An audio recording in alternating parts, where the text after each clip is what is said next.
Oh well, out at the farm again today and taking a survey of the prairie after 4 years. This is year four, planted April 2020. We're in the end of May 24. So I'll walk through and show you a few of the things we have and talk about getting a prairie established. So a couple things. There's fair amount of this Maximilian sunflower, and the first 2 years there was very little of that. Now there's quite a bit. Over here, prairie pinnate coneflower. That's a yellow coneflower. There's a lot of that this year. Here's one, and right next to it another, and so on. Our grasses are looking great. This is blue stem here, and we've got little blue stem throughout. That's a little blue stem right there. And I did not burn last year, so that's why you see a lot of this dead material here and so forth. But the prairie pinnate coneflower is just going strong, and a lot of this. This is bee balm or wild bergamot. So again, the first couple of years, very little of that, and we seem to be getting it coming on fairly strong now. So as we walk through, more bergamot, prairie pinnate coneflower, bergamot, prairie pinnate coneflower. So after last year, I did a very late burn. The forbs were pretty much set back for the year. I was concerned that that was going to have a negative impact long term. I'm no longer concerned. Again, more bergamot, bee balm, and then this is a butterfly weed right here. I'm not seeing much rudbeckia, interestingly enough,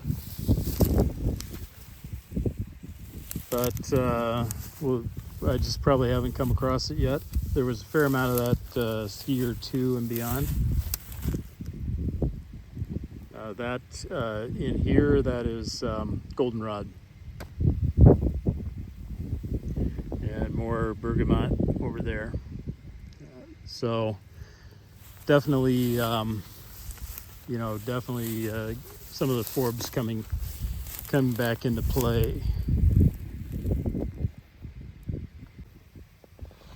Right here we have roundhead bush clover legume, and then over here Illinois bundleflower. So quite a bit of that around too. And those really are just showing up now after year 4. And again, you can see more of the pinnate coneflower, more of the Illinois bundleflower over here, pinnate coneflower, more bergamot.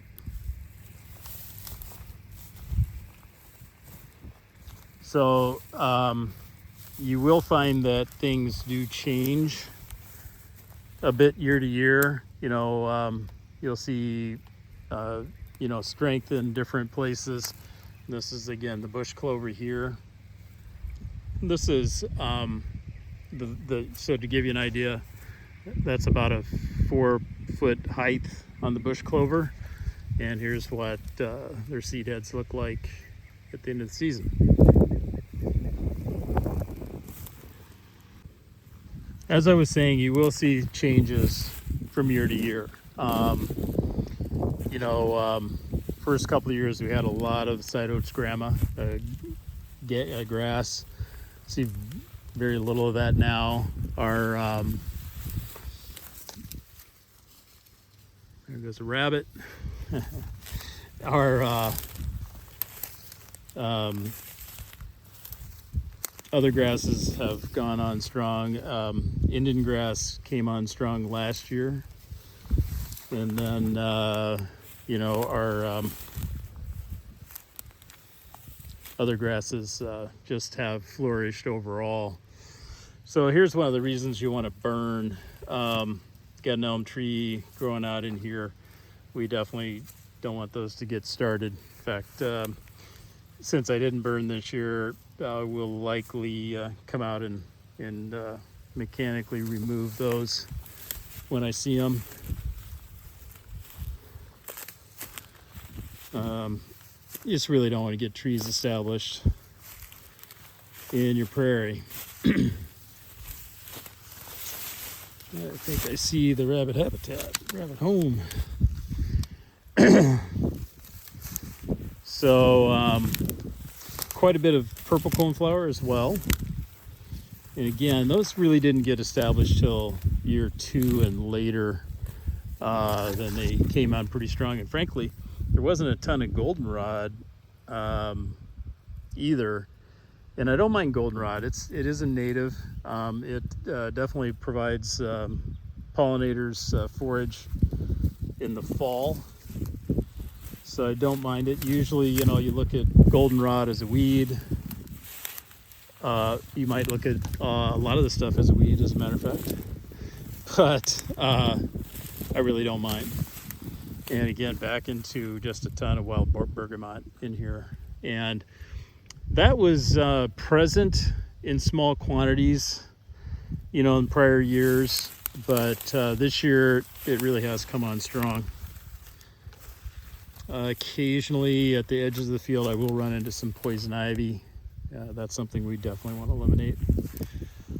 Milkweed. There really hasn't been a ton of milkweed out here so far. Still not a lot, but we do see it now. Again, often seen as a weed. Normally seen as a weed, not in this case. We would like that. The key is, you don't want, an overpopulation of one thing, regardless. And, I'm pretty happy with the diversity I'm seeing overall here. And just knowing that some of these plants, they may be strong this year, next year not. Something else will come in its place. For instance, last year we had a tremendous amount of partridge pea, and I'm seeing very little of it this year. And that does seem to be about an every other year thing.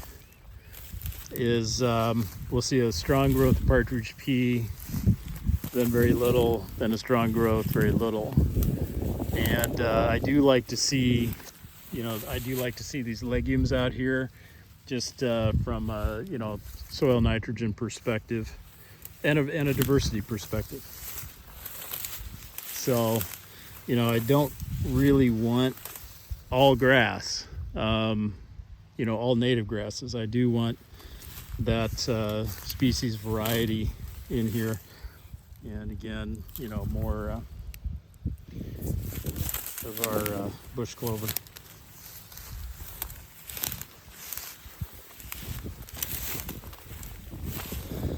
I kind of step carefully, through this. I do want to keep forbs healthy, the grasses that will recover. So that's year 4 of the prairie reestablishment project we have going here. If you haven't seen the older videos, no problem. This was a soybean field for about 3 years before we planted this. They were using Roundup Ready soybeans, so it was pretty much the ideal conditions to plant prairie into. First year was an absolute mess. 95% of this place was foxtail and other undesirables. Definitely had the feeling it was going to be a failure. Year 2 was a major improvement. Gave me I was excited and I'm hopeful. Year 3 continued, with strong growth of the native grasses. Since I burned late that year, the forbs were definitely set back. Here we are in year 4. Our grasses are growing just great. Our forbs are coming back, and doing so in fine fashion. And you know, I'm pleased with it. So, you know, everything you read, hear, and all that about prairie reestablishment talks about having patience. Definitely do that. Year one, mow. The one thing that I would have done differently, knowing what I know today, I would have mowed more often on year one. I also burned year one, which is something most people don't recommend. I do recommend it, especially if you have a high concentration of foxtail or other undesirable grasses. Let them go brown. Burn that winter or very early spring, and you know, January to March time frame. I do believe that was a massive help for year two. It does a couple of things for you. Puts a black coating of ash down, which allows the ground to warm up more quickly. And since there's no vegetative cover, it also warms the grass up more quick, or the ground up more quickly, which gives you gives your plants a little head start that spring. So your grasses will green up. You'll just start getting growth earlier in the year. And if those prairie grasses can get that jump on everything else, they're in a position now to start out competing all the weeds. So, you know, we went year one from 95% foxtail in this field to year two, maybe 15%. Now I'd say we're down to 5% or less. And it's all due to the natives' ability to outcompete those weedy grasses like that. And so my recommendation is burn year one, mainly so that year two you'd get that jump on everything else. And you know, I'm seeing quite a few little elm trees starting, you know, in some spots here. I probably won't get to remove all those mechanically, but we'll definitely be burning here next winter, early spring. That'll set those back pretty substantially. So you definitely want to, you know, watch your trees, poison ivy, invasives. You know, if you have bush honeysuckle or something like that around your place, definitely get on top of that. You know, hit those, cut them off, hit them. You know, I'm averse to using chemicals. However, you know, in these cases, like where I see these elms, and if I had bush honeysuckle in here, which fortunately I don't, I'd hit them and get rid of them. They're so invasive. Hit them with some, you know, cut them off and hit them with dab some can't pronounce the word, glyphosate on them. I do have a little bit of this common dogwood around here. There's a couple out in the fields. Technically they're native, but they're woody, and so we will get rid of those too. Either just mechanically remove them, or cut them and dab some glyphosate on them to kill the root bundle. You just don't want to get your woody stuff started. You want to stay on top of that. So anyway, I'm not putting myself out here as an expert on prairie restoration. I'm just relating my experience and observations. And if you think I can answer a question for you, help you in any way, let me know. I'm happy to do it. So, you know, I'm pleased with where we're at here on year 4 on this prairie. See you later.